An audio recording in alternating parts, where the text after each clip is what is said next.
Assalamualaikum warahmatullahi wabarakatuh dan salam sejahtera. Kali ini kita sambung lagi topik 2.3 proses reka bentuk. Hari ini kita terus kepada proses yang kelima, iaitu pengembangan idea. Baik, berdasarkan daripada beberapa lakaran idea awalan, lakaran yang paling sesuai akan dipilih. Lakaran idea ini akan dikembangkan dalam bentuk lakaran yang lebih terperinci. Baik, lakaran yang paling sesuai yang dipilih ialah lakaran yang ketiga. Idea yang ketiga ni, ya. Daripada idea yang ketiga ni, pengembangan idea dibuat. Baik, pengembangan idea yang pertama ialah idea 3A ni lah, ya, di mana daripada idea yang ketiga ni, ya, pengembangan yang pertamanya kita tengok. Yang pertama, roda untuk mudah bergerak menggunakan roda terpakai daripada troli yang rosak. Dia menggunakan bahan terpakai. Kemudian langkah yang kedua, pengembangan yang kedua dia buat ialah tempat duduk ataupun ruang duduk di bahagian hadapan kotak itu. Dan seterusnya, proses yang ketiga, pengembangan yang ketiga, dia menambah tali untuk menarik kotak tu. Dia menambah tali dengan beberapa bahagian ditambahlah di sini. Di sini ada tali. Dia letakkan tali pada kotak mainan ni supaya mudah ditarik. Itu pengembangan idea yang pertama, A. Baik. Dia buat pula pengembangan idea yang kedua, B, di mana bahagian atas kotak tu tadi yang terbuka diletakkan penutup. Penutup ni diletakkan ensil. Supaya senang ditutup, buka tutup, diletakkan ensil. Kemudian kotak ni juga penutupnya dijadikan meja. Dijadikan sebagai meja. Dia berfungsi sebagai meja ni. Ni kalau kita tengok ni, dia berfungsi sebagai meja. Di mana meja ni diletakkan kaki. Penutup ni diletakkan kaki supaya dapat menampung beban lah apabila diletakkan di atasnya. Meja mesti ada kegunaan dia kan. Diletak di atas dia, apa-apa bahan mainan akan dapat menahan. Kaki ni akan dapat menahan beban yang diletakkan di atas meja nanti. Baik, kayu yang digunakan untuk membuat kaki meja ni ialah kayu pallet. Masih ada ruang penyimpanan di bahagian dalam dia. Kemudian penutup kotak mainan ni tadi ditambah lagi di sebelah kanan. Maksud dia ada di sebelah kiri, ada di sebelah kanan. Jadi penutup ada dua bahagian, di sebelah kiri dan di sebelah kanan, menjadikan ada dua meja kat situ. Satu meja yang asal tadi, yang ini meja yang kedua. Baik. Kemudian kaki meja tadi dibina. Pengembangan yang kedua tadi, yang ketiga, ialah membina kaki meja yang boleh dilipat. Apabila penutup tadi ditutup, kaki meja pun boleh dilipat. Boleh dilipat. Kemudian dibina juga tempat duduk. Di bahagian hadapan kotak ni dibinakan tempat duduk. Ataupun kalau tak tempat duduk, dijadikan sebagai ruang untuk kanak-kanak tu bermain. Ruang yang kecil untuk kanak-kanak tu bermain. Baik, dekat sini daripada idea awalan yang ketiga tadi, dah ada 2 idea pengembangan idea. Kita tengok pula pengembangan idea yang berikutnya. Dia buat 3 pengembangan idea. Baik. Daripada idea yang awal tadi, kotak ni tak ada apa-apa dalam dia. Jadi untuk idea dia yang ketiga ni, yang C ni, dia letakkan tilam. Dia letakkan tilam di dalam ruang penyimpanan. Ni, dia letakkan tilam di dalam ruang penyimpanan. Baik. Kemudiannya,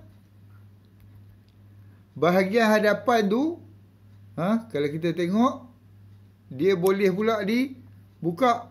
Yang ni. Boleh dibuka. Apabila dibuka, dia berfungsi sebagai meja. Seterusnya, pengembangan yang dilakukan, dia menambahkan pemegang. Ni.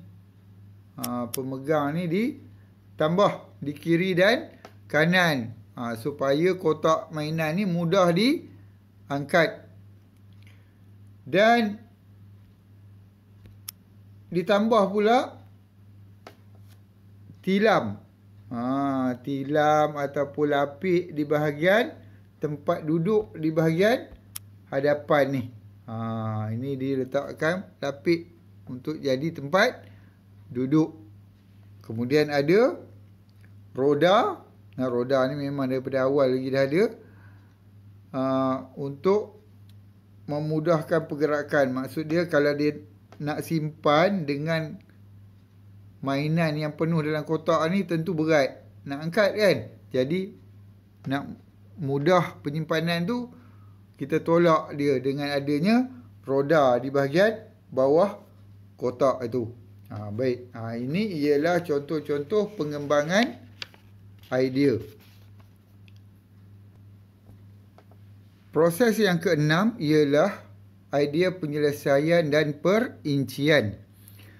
Satu idea reka bentuk terbaik daripada pengembangan idea dipilih dengan mengambil kira beberapa faktor seperti fungsi, ergonomik, tarikan pengguna dan faktor-faktor lain yang sesuai. Beberapa persoalan boleh ditimbulkan bagi membantu reka bentuk memilih idea yang terbaik, antaranya: adakah idea ini menyelesaikan masalah yang dihadapi? Kedua, adakah idea ini mudah untuk dilaksanakan? Ketiga, adakah ia selamat untuk digunakan oleh pengguna? Keempat, adakah kos penghasilannya tinggi atau rendah?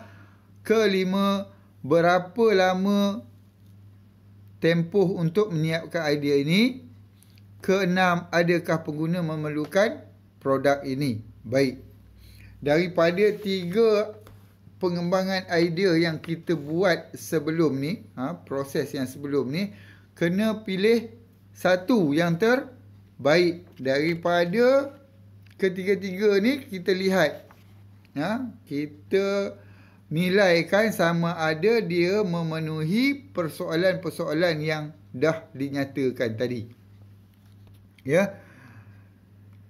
Kemudian selepas memilih idea yang hendak dibina, beberapa lukisan kerja perlu dihasilkan bagi membantu proses penghasilan produk yang direka bentuk. Jenis lukisan kerja yang selalu digunakan ialah: pertama, unjuran otografik.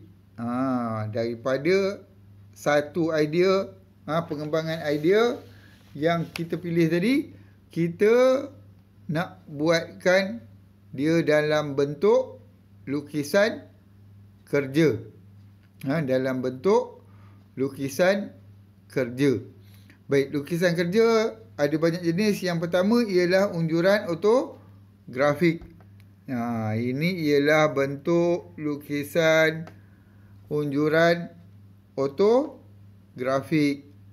Dia ada pandangan pelan, pandangan hadapan dan pandangan sisi. Kemudian ialah lukisan isometrik. Lukisan isometrik. Lukisan isometrik adalah satu kaedah lukisan untuk menunjukkan objek dalam 3 dimensi. Tadi unjuran ortografik dia ada pandangan-pandangan. Pandangan pelan, pandangan hadapan dan pandangan sisi. Tetapi untuk lukisan isometrik ni dia adalah lukisan 3 dimensi. Lukisan isometrik menggunakan 3 paksi utama iaitu paksi menegak dan 2 paksi bersudut 30 darjah. Yang ni. Ini ialah sudut garisan yang berada pada sudut 30 darjah. Ada 2 garisan di kiri dan kanan. Ini dinamakan sebagai paksi isometrik. Baik, inilah bentuk lukisan isometrik. Baik, seterusnya ialah lukisan oblik. Baik, lukisan oblik merupakan satu kaedah lukisan untuk menunjukkan objek dalam 3 dimensi. Tadi lukisan isometrik 3 dimensi. Lukisan oblik ini juga 3 dimensi, tapi ada beza dia. Lukisan oblik menggunakan sata permukaan ortografik dan 2 permukaan lain menyerong ke belakang mengikut sudut pengunjuran serong. Baik, kita tengok contoh. Tadi dia ada lukisan isometrik, dia ada paksi isometrik. Tapi untuk lukisan oblik ni dia ada paksi surut. Paksi surut di mana sudutnya boleh berubah-ubah. Kita nak sudut 30 boleh, nak sudut berapa-berapa pun boleh. Ya.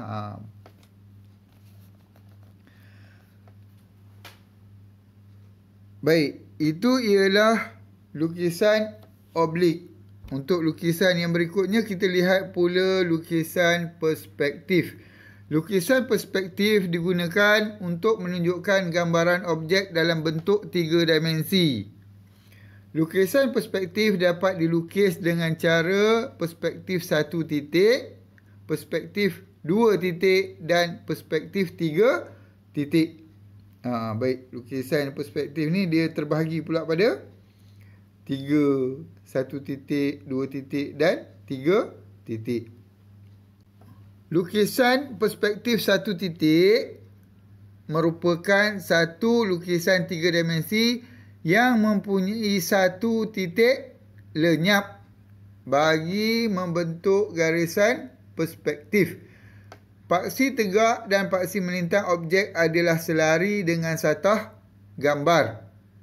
Garisan akan diunjur ke 1 titik lenyap di atas garisan ufuk.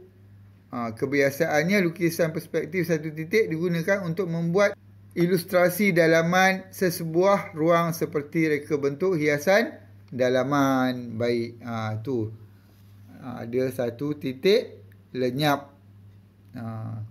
Ini ialah lukisan perspektif 1 titik. Dia ada pandangan atas, ada pandangan hadapan. Kemudian terbentuklah satu lukisan perspektif 1 titik. Yang di bawah tu yang diunjurkan daripada titik lenyap. Yang diunjurkan daripada 1 titik lenyap. Baik. Yang kedua, lukisan perspektif 2 titik. Lukisan perspektif 2 titik merupakan satu lukisan 3 dimensi yang mempunyai 2 titik lenyap. Dua titik ini bermaksud dua titik lenyap bagi membentuk garisan perspektif. Paksi tegak objek adalah selari dengan satah gambar, manakala paksi lain condong ke arah satah gambar. Garisan dari kedua-dua sisi objek akan diunjurkan ke kedua titik lenyap yang berbeza kedudukan di atas garisan ufuk. Lukisan perspektif dua titik sesuai digunakan untuk menggambarkan ruangan hiasan dalaman, reka bentuk bangunan, produk dan sebagainya. Baik, ni dia rupa lukisan perspektif dua titik ni. Hasil dia seakan-akan satu lukisan isometrik, seakan-akan, tapi tak sama, sebab lukisan perspektif dua titik ni dia diunjurkan daripada dua titik lenyap. Dua titik lenyap. Baik, dan yang terakhir ialah lukisan perspektif tiga titik. Contohnya ada di sebelah tu. Lukisan perspektif tiga titik merupakan satu lukisan tiga dimensi yang mempunyai tiga titik lenyap. Dia ada tiga titik lenyap bagi membentuk garisan perspektif yang kompleks. Kesemua paksi objek adalah tidak selari dengan satah gambar. Garisan dari ketiga-tiga sisi objek akan diunjurkan ke tiga titik lenyap yang berbeza kedudukannya. Antara fungsi lukisan perspektif tiga titik adalah untuk menunjukkan gambaran sesebuah bandar dari sudut pandangan atas atau pandangan sesuatu objek dari arah atas dan bawah. Kalau kita tengok ni contoh dia, ada pandangan daripada atas, ada pandangan daripada bawah. Di mana gambar ataupun lukisan perspektif tiga titik ini dia mengunjur kepada tiga titik lenyap. Baik, itu ialah lukisan perspektif tiga titik.